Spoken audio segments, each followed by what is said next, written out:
What if our conservation actions came less from fear or guilt and more out of joy and gratitude? A dragonfly like this introduced me to conservation about 50 years ago when I was 8. I was out in the driveway with my baseball bat hitting tennis balls over into the neighbor's front yard. Kids do. I turned around and spotted this big dragonfly on the garage wall. And it looked pretty creepy to an 8-year-old. Those big, buggy, round eyes and that long tail. It had to be hiding a stinger. And I just knew that it was going to land on my neck.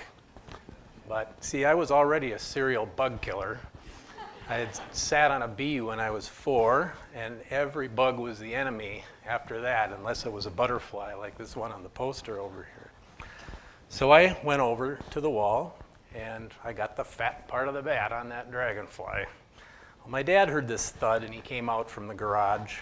And my dad was from northern Minnesota and knew a thing or two about dragonflies and wasn't as skittish about bugs as the rest of the family. So he looked down, and he put his hand on my shoulder, and he said, "Son, you know that dragonfly wasn't really bothering you there, was he? You know, they don't bite people, but they sure eat a lot of bugs that do." And that for me was a real early lesson that stuck on how things work together in the natural world. And other lessons since then have taught me the importance of clean water to dragonflies and to really all life, from the tiniest plants and animals to growing boys and girls and to adults. And now when I see dragonflies, they give me joy because I think of my dad. And I want to help these dragonflies thrive, and I hope they eat their fill of biting bugs every day.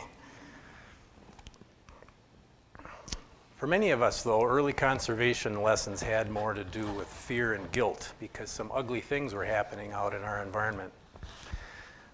We were called to clean up and to cut waste and to do without. But what if our motives for conservation came more from joy and gratitude for all that nature does for us? Conservation needs a transfusion of joy and gratitude, because fear or guilt, even if it's well grounded in science and logic, will not resonate with all the people we need to be helping to overcome the serious challenges in front of us, such as our shrinking lake and the effects of our changing climate. We need more people to choose conservation, both here and from here. And what's more likely to make that a lasting choice? Is it guilt or is it joy? Deep down, all people crave joy, even people who are already on board working in this area, and our scientists and educators and our leaders in business and government. They get weary if our story is always grim, or that we seem to be able to find the cloud around every silver lining. We need to celebrate more. And we have a lot to celebrate in nature and in our incremental steps that we take to protect it. So now, some of you might be thinking, well, what is all this foo-foo stuff about joy? We have serious problems out there. Well, hang in there, because it really is about meaning and purpose for what actions we take. We always have been connected to something bigger than ourselves and connected to those who have gone before us, those around us now, and those who will follow us in Mahtomedi and on the earth long after we're gone.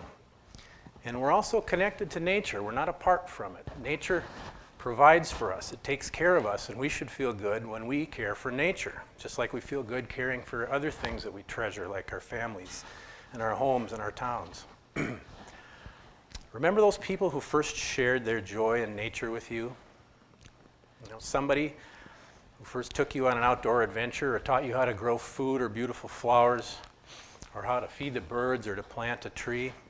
Well, guess what? You and I are now that person sharing nature and conservation with others. So how can we help them capture the joy while we have their attention? And they are watching us. Well, we can recharge our own joy in nature as often as we can. And you don't have to travel. You just need to go outside here in Mahtomedi, because there's so much beauty around us. And for me, this time of year, it should be starting now, but it's a little delayed. In the spring, it's the frogs. This is the western chorus frog. It's the first frog that starts singing in the spring to the lady frogs out there. when the ice goes out. And in a few weeks, several other species will join in this joyful and deafening frog choir, and I absolutely love it. So listen for that opening solo out there soon. And the lady frogs really do love that puffy chin and did that too. Second, make sure you take time to give thanks for nature and how it cares for us. Take a deep breath and think about that, because every breath we take is courtesy of Mother Nature's oxygen-making trees and plants. And when you've found something joyful like that and you've given thanks, do it again and do it with other people, especially younger folks. Because when you feel joy and gratitude, what happens? You got to tell somebody. You don't share this, keep that bottled up inside, and you want to keep it going. And if there's teaching or service involved to others, the joy is even deeper. Like Gina here, who led some scouts and adults in this nice rain garden project at St. Jude's for her Girl Scout Gold Award. There have been lots of scouts, and all the churches and the people in town have done projects like this and much more, and we've had a great city government and school system willing to support us.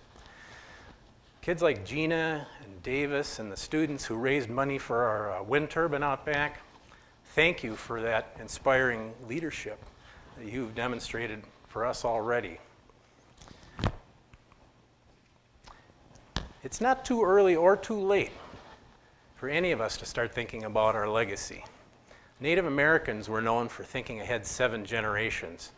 That's about 150 years. What will boys and girls learn about our actions when they look back at us 150 years from now? Did we take care of the world for them? Or did we just kind of use it up? I think that answer is still being written out there. So if we lead by example and we radiate joy and gratitude, I think we're in a stronger, more welcoming place where others are going to want to join us. And we need their creativity and energy to join us in the problems that we're trying to address. So do what you can. Try something new. Don't worry about doing everything or being perfect. And take time to celebrate those good things that you do. And when you do, consider this. You're helping our community today. You're honoring and thanking those people who taught us and went before us. And you're sending a message of love and care out into the future to people we won't even meet in this lifetime, but they'll look back at us with joy and gratitude just for us thinking about them. So for all your conservation actions, past, present, and future, small, medium, and large, thank you. It all makes a difference. And when you see the dragonflies patrolling for biting flies this summer, smile and wish them bon appetit. Thank you.